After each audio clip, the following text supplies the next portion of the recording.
I don't read the newspapers because they all have ugly prints.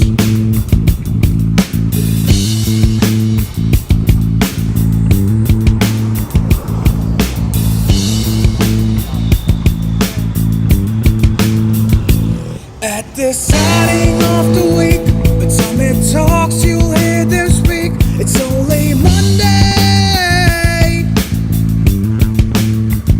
Negotiations breaking down. See those leaders start to frown. It's sword and gun day. Tomorrow never comes until it's too late.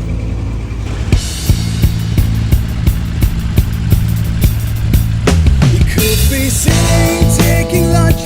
The news will hit you like a punch. It's only Tuesday. You never thought we go to war. After all the things we saw, it's April Fool's Day. Tomorrow never comes until it's too late. Tomorrow never comes until it's too late. Tomorrow's another day. Today is another ball. Tomorrow's another day. Today is another. Tomorrow's another day. Today is another ball. Tomorrow's another day. Today is another.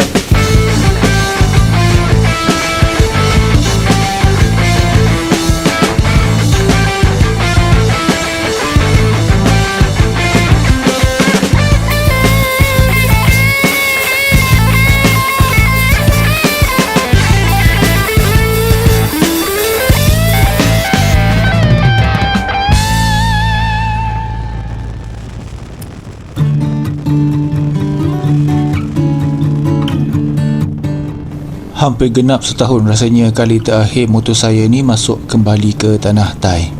Sebenarnya tujuan ride kali ini adalah sekadar nak ke Changlun untuk beli insurans Thai bagi motosikal saya. Tapi alang-alang dah sampai ke sempadan dan lebih-lebih lagi bila dah ada insurans, memang kami bawa pasport siap-siap. Saya anggap ni sebagai pre-ride sebelum ride utama saya pada hujung bulan Januari nanti. Motor dah lama tak jalan jauh, kena test dulu untuk pastikan ianya masih berada dalam keadaan baik sebelum ride nanti. Walaupun saya yakin dengan keadaan motor saya sekarang, tapi sedikit sebanyak saya agak terkesan juga dengan kata-kata netizen tentang risiko pakai motor buatan Cina ni. Jadi saya kena test juga untuk kepastian.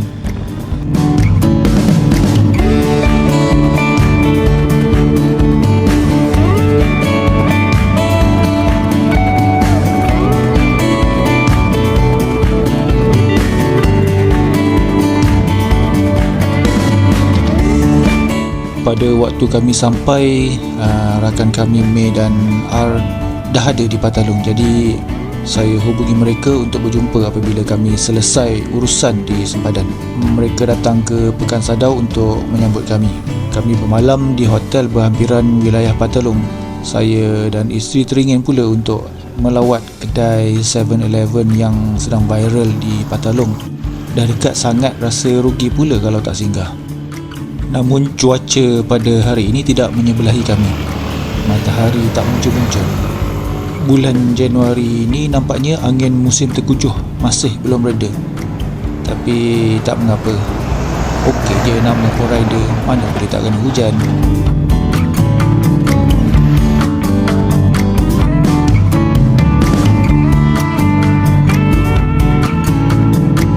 Kelihatan ramai juga rider-rider dari Malaysia di 7-Eleven ni. Memang betul viral nampaknya. Kami habiskan masa hanya setengah jam, kemudian meneruskan perjalanan ke Papayom untuk melihat Tasik Huai Nam Sai.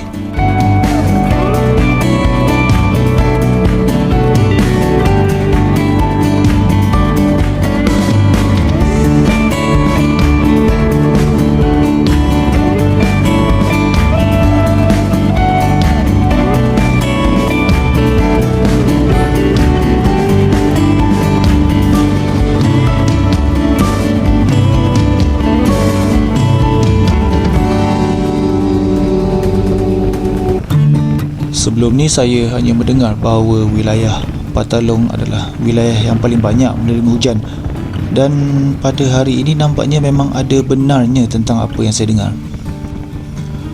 Keadaan cuaca yang sentiasa hujan gerimis dan berkabus membuatkan kami tak habiskan masa yang lama di sini.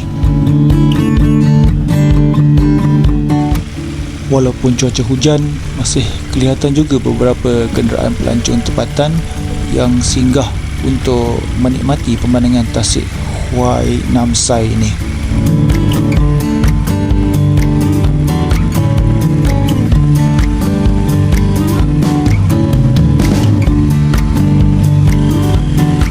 Dengan keadaan cuaca hujan, pemandangan di kawasan Empangan ini nampak lebih unik.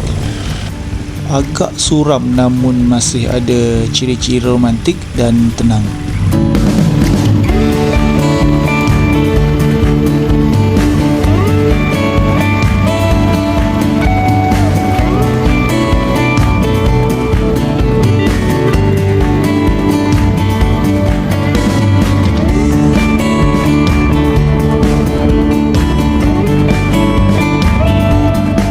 Kami kemudiannya menuju ke rumah saudara May untuk berteduh sementara menunggu hujan berhenti.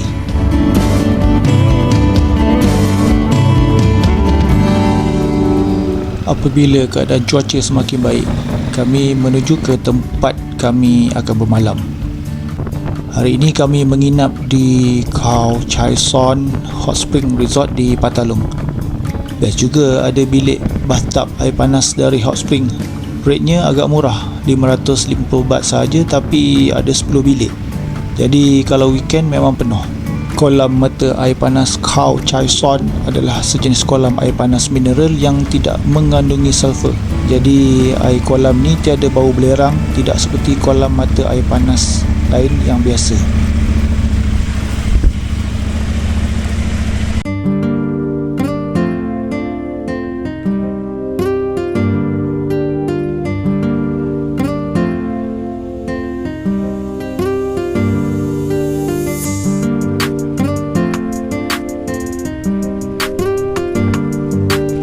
Mungkin anda semua perasan motosikal yang May dan R tunggang hari ini berbeza. Kalau tadi Kawasaki Versys, sekarang Yamaha MT-09 pula. Sebenarnya mereka ada saudara di wilayah Patalong. Jadi motor MT-09 ni memang dah berada di sini sejak tahun lepas. May nak test motor MT-09 nya untuk jalan jauh sebab dah berbulan tak bawa. Untung ada motor banyak-banyak ni, boleh tukar-tukar ke selera. Destinasi kami berikutnya adalah Hat Yai. Saya teringin nak singgah Gaitot Decha untuk bersarapan.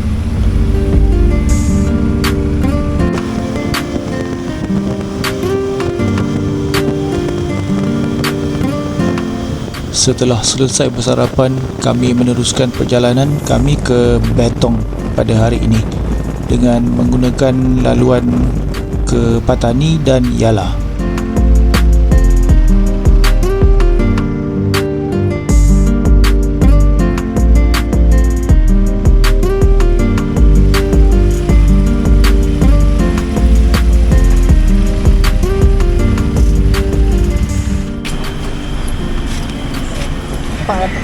Sirat.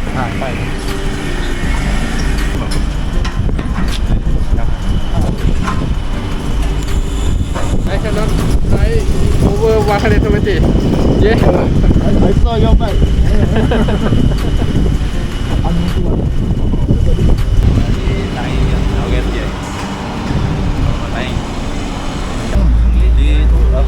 Surat. Surat. Lagi teruk Api dalam resort. Ya ke? Dia air dia naik. Air naik. There is freedom within. There is freedom without. Try to catch the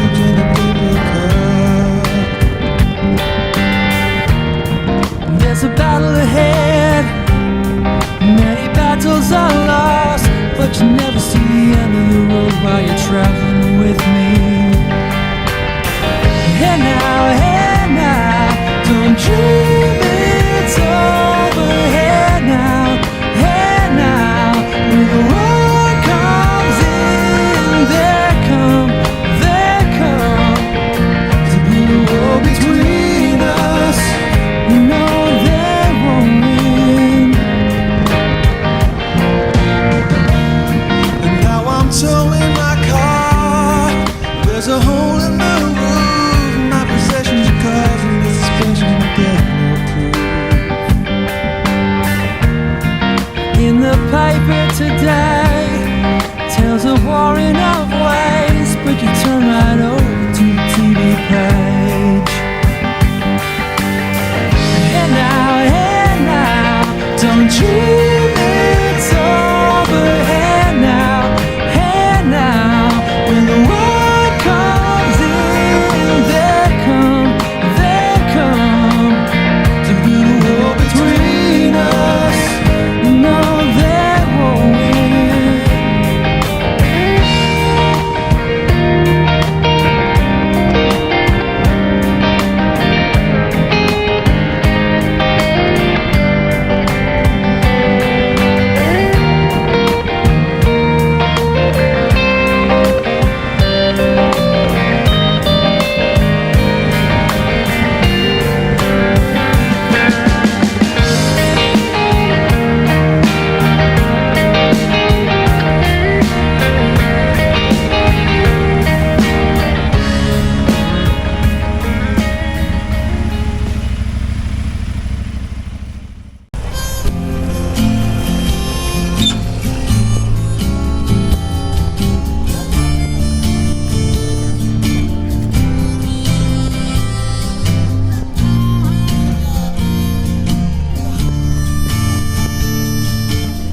Our first time here.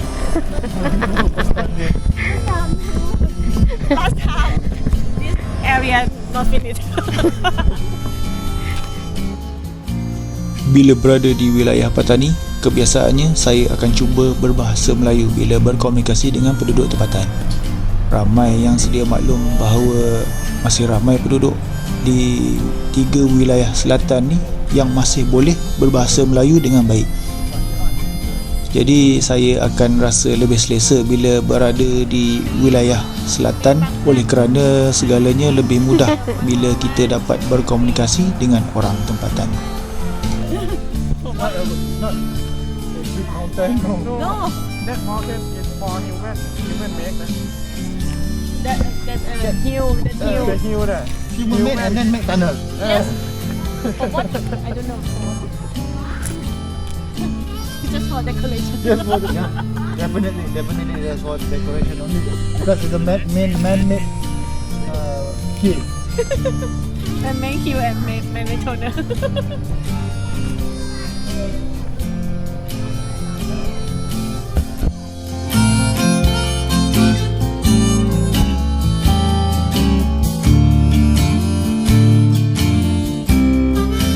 Sejujurnya ini adalah kali pertama saya dan isteri sampai di kawasan viewpoint ni. Kadang-kadang saya selalu terfikir kenapa pihak berkuasa tempatan di negara kita jarang untuk membina sesuatu tempat tarikan untuk pelancong singgah. Berbeza dengan pihak PBT wilayah Yala contohnya. Walaupun kawasan ini hanya sekadar tasik, namun mereka bersungguh-sungguh membina lookout point dengan tujuan untuk menarik perhatian pelancong yang lalu.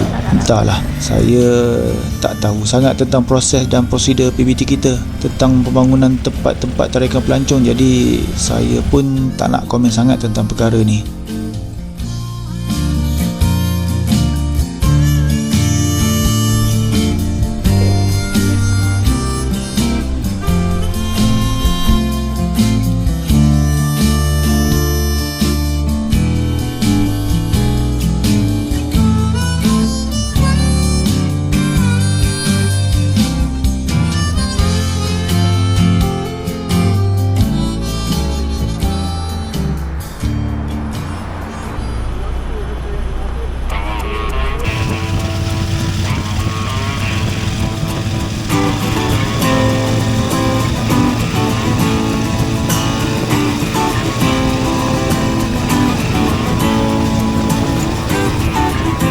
Kalau tak salah saya, ini adalah laluan 100 corner yang terkenal di kalangan rider-rider kita.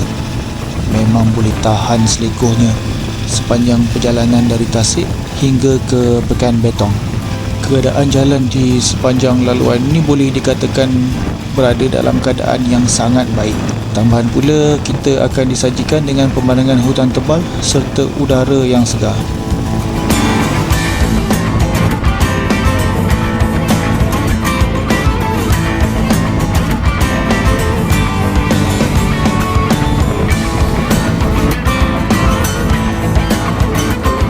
Mercu tanda OK Betong menandakan bahawa kami telah sampai di Pekan Betong. Kami singgah untuk ambil gambar kenangan sebagai tanda kehadiran kami di sini. Bila melihat mercu tanda OK Betong, saya terfikir juga kenapa PBT Betong menggunakan perkataan OK. Nanti bila ada masa, saya cuba tanya May dan R tentang perkara ini.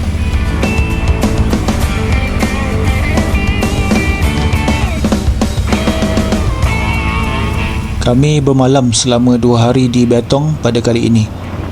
May dan R ada suarakan hasrat mereka untuk masuk ke Malaysia dengan motor MT-09 pula.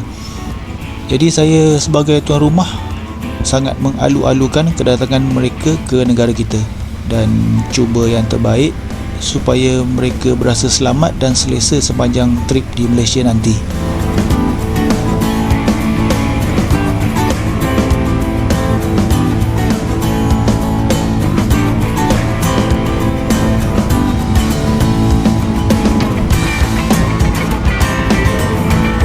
Setelah check-in hotel, kami keluar untuk melihat sekitar Pekan Betong. Dari apa yang saya perhatikan, terdapat penduduk beragama Islam yang agak ramai di Betong.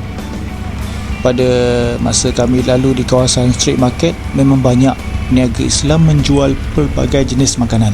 Malah kebanyakan dari mereka fasih berbahasa Melayu. Jadi rasa seperti berada di negara sendiri pula.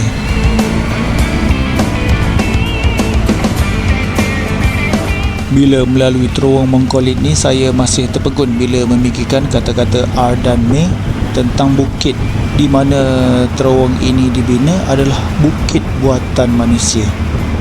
Ia bukannya bukit semula jadi.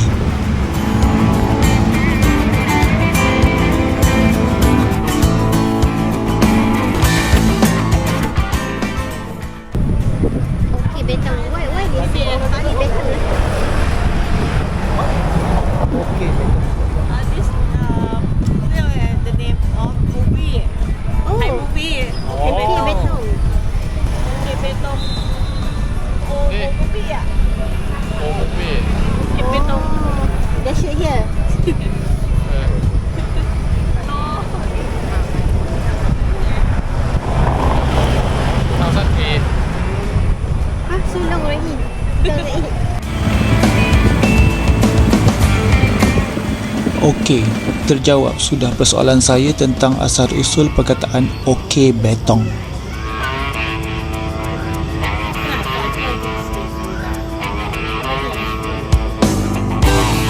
Pada malam ini kami akan berjumpa dengan kenalan R, iaitu P-Boy yang bekerja dan menetap di Betong. Walaupun saya tak berapa faham bahasa Thai, namun dengan lenggok bahasa yang P-Boy gunakan, saya dapat rasa beliau adalah seorang yang ceria dan agak lucu orangnya.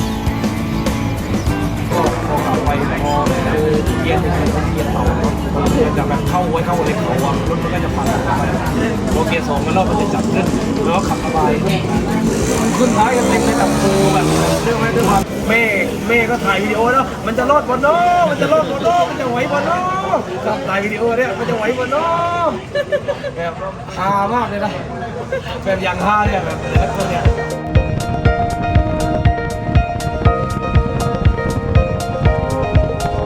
Kami keluar awal pada pagi ini untuk menuju ke tarikan utama di daerah ini.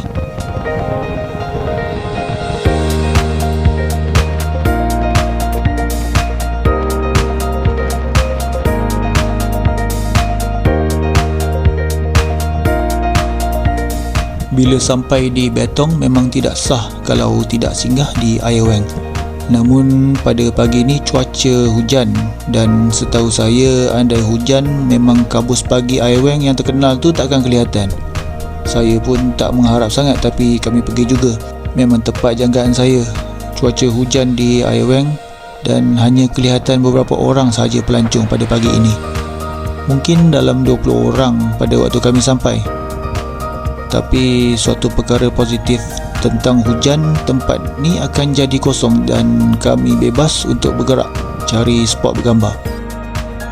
Malah tiada istilah beratur pun pada hari ini.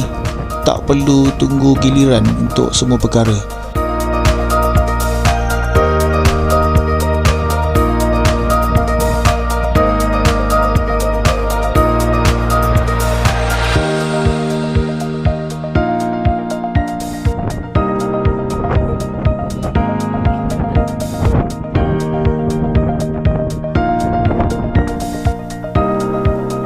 Kedudukan viewpoint Ai Weng yang agak tinggi juga menyebabkan kita merasa tiupan angin yang agak kuat.